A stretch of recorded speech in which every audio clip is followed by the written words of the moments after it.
For 2 weeks, Staff Sergeant Mara Keene failed every combat drill. She missed easy shots, frozen doorways, and botched reloads.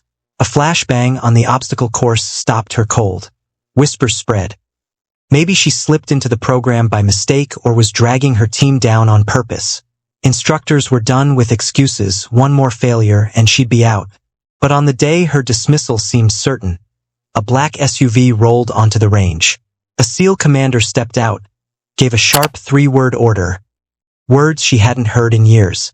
Drop a comment with where you're watching from and subscribe, because what happened next turned the worst performer into someone no one would underestimate again. The transport van's brakes squealed in the desert heat, stopping outside the advanced combat training facility. Mara Keene stepped onto cracked asphalt, her left leg hitching slightly, disguised as careful movement. Mid-30s, plain fatigues, dark hair in a tight regulation bun, her dark brown eyes scanned exits and angles. Staff Sergeant Keene, reporting for Class Bravo 12, she said. The admin sergeant slid a key card across. Second floor, room 214. Don't be late. The barracks smelled of disinfectant and worn boots. Mara took a bunk in the far corner, clear view of the entrance, back to the wall, old habits from dangerous places. At evening chow, she sat alone. 3 tables over, Lieutenant Markham, all perfect uniform and confidence, talked loudly with his group. Peters, skinny and nervous. Torres, built like a gym ad. Miller, sharp-eyed and sharp-tongued. Some get here because they can do the job, Markham said. Others because someone felt sorry for them. As Mara passed, their talk died. Torres muttered something, making the others laugh. She didn't react but noted their faces like terrain to memorize. The rifle range stretched under the desert sky, targets at 200 meters. Mara's shots went wide. Her reloads fumbled, costing seconds. Her target looked like a beginner's, not a decade-long professional's. Keene, the instructor said, disappointed. Do better. Markham's voice carried. Guess some records don't transfer. Peters snickered. Torres cracked his knuckles. Miller smirked. Mara kept walking. The urban combat course, a maze of shipping containers and plywood, smelled of sawdust and fake gunpowder. Mara's run was slow, hesitant. She engaged a target too late, killing a cardboard hostage. The buzzer sounded failure. Keene, hesitation kills, the instructor snapped. Her next run was worse. Wrong angles, teammates dead. Airsoft rounds snapped past, and for a moment, she was somewhere darker, not the Nevada desert. Keene, you with us? The instructor cut in. She finished, but her score tanked. Markham's crew didn't hold back. Painful to watch, he said.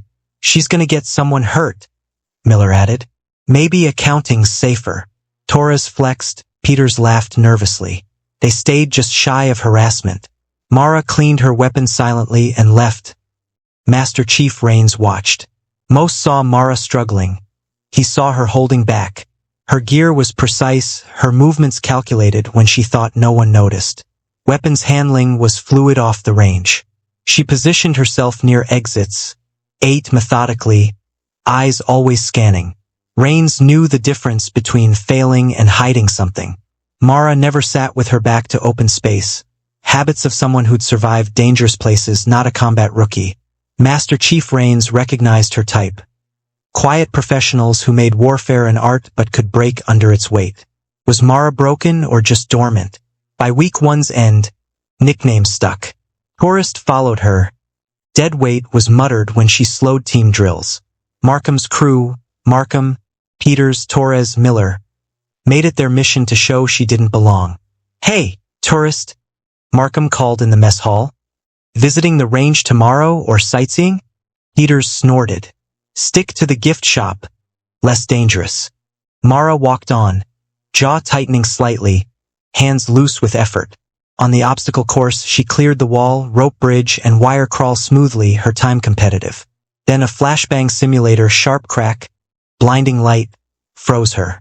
Not a pause, but paralyzed, eyes distant, breathing fast, trapped in some memory. Seconds dragged. 5, 10, 15.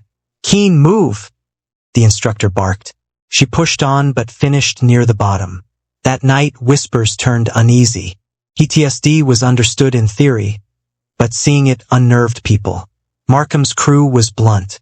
She just stopped, Torres said. Shell shock, Miller added. She's done. Peters nodded. Can't trust her in a fight. Markham summed it up. She's broken. Someone should tell her before she gets someone killed. Mara, in her corner bunk, heard it all, hands clenching briefly before she turned to the wall. Before dawn, Rains saw her on the range, running solo weapon drills, magazine changes, malfunction clearances, target transitions, all crisp, professional. Her issue wasn't skill. Week 2 brought team exercises testing leadership and coordination. Mara was assigned to Markham's squad. Outstanding, he mocked. A wild card. The urban assault drill with role players went wrong fast. Mara hesitated at the first building's entrance, throwing off timing. Peters went in alone, took a hit, and snapped, "Thanks, deadweight." One teammate down.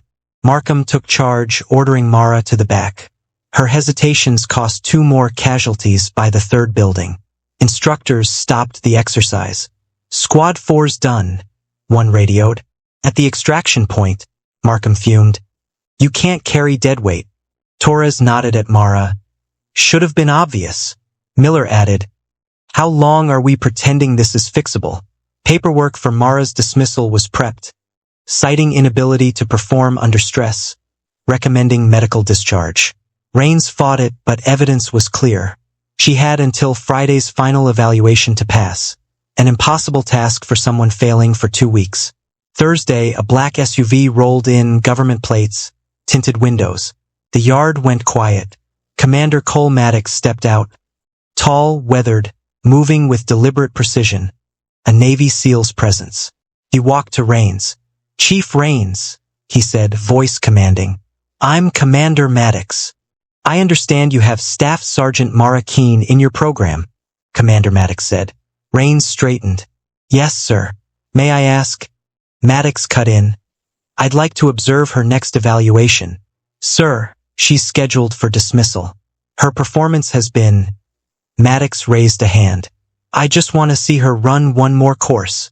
Across the yard, Mara, by the weapons rack, went still, her focus on Maddox 50 meters away. Trainees stared.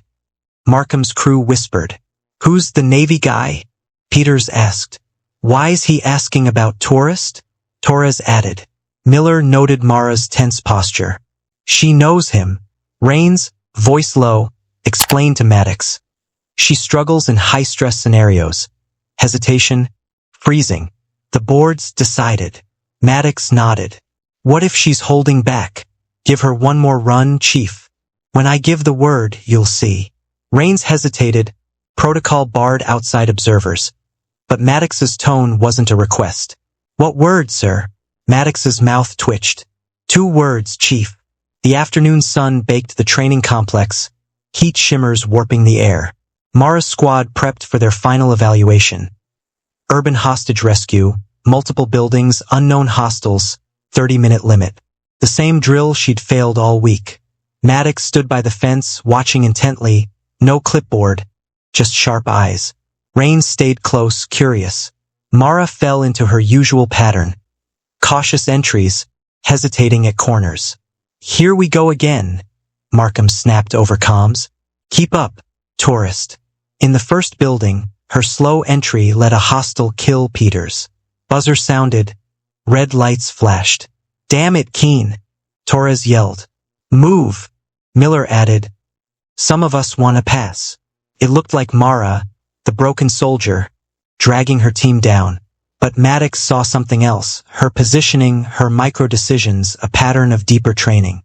In the second building, tight and low visibility, Mara stayed at the rear, checking cleared corners, tracking irrelevant angles. To her squad, it was incompetence. To Maddox, it was instinct. Halfway through, Maddox's voice cut through. "Keen, ghost knife, execute." Instantly, Mara transformed, dangerous, precise.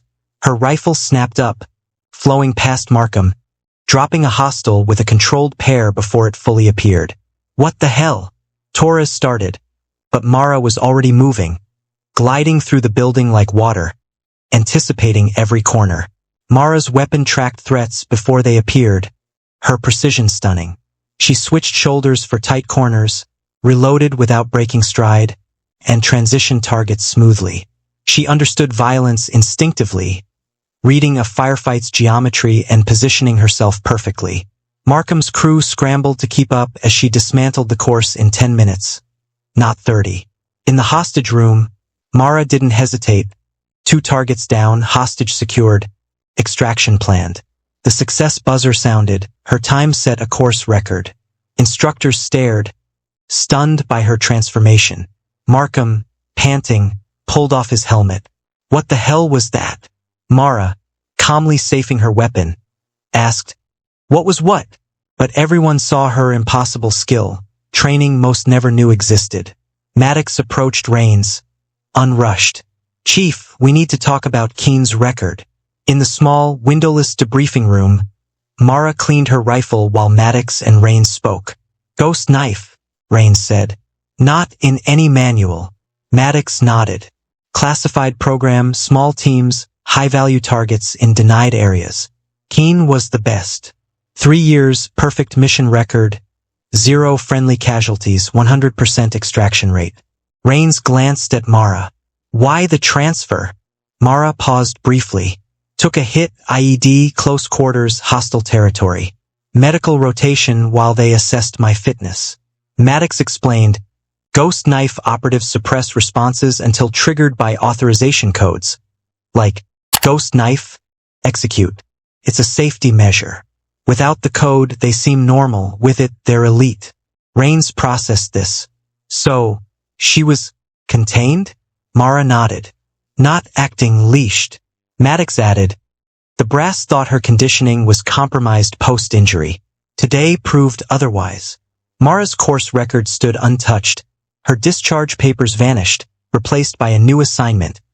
Advanced Tactical Instructor, Special Operations Training Command. Mara's new assignment wasn't a demotion but a recognition of rare skills. Markham's crew grew quiet after her ghost knife performance. No more tourist or deadweight taunts. They'd seen something that shook their worldview. Peters tried apologizing one evening outside the mess hall. "We didn't know what you could do." Mara shrugged. "Most don't. That's the point." "Why not show them earlier?" he asked. "I wasn't authorized," she replied.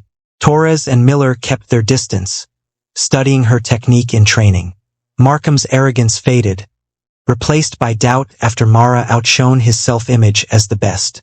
Commander Maddox left the next morning, nodding to Mara and telling Rains, "She'll likely request a training role. Don't dissuade her." "Why not?" Rains asked. "She's given enough," Maddox said. "Years in unimaginable places, doing impossible things. She's earned the right to teach." The SUV vanished into the desert heat. Mara finished the program with solid performance, not ghost knife brilliance, proving she belonged. On graduation day, she stood in formation, indistinguishable from others, but those who saw her unleashed carried that secret. What if you met someone ordinary who revealed extraordinary skill? Was Mara's authorization code a necessary safety measure or a risk during her failures? If you'd mocked someone who turned out to be elite, what would you do? Share your thoughts in the comments. We read them all and they shape our next stories. If this tale of hidden strength hit home, like, subscribe, and share with anyone who's been underestimated. More stories of unsung heroes await. Watch them next, and we'll see you tomorrow with another tale proving appearances deceive. Remember, the wolf doesn't announce itself to the sheep.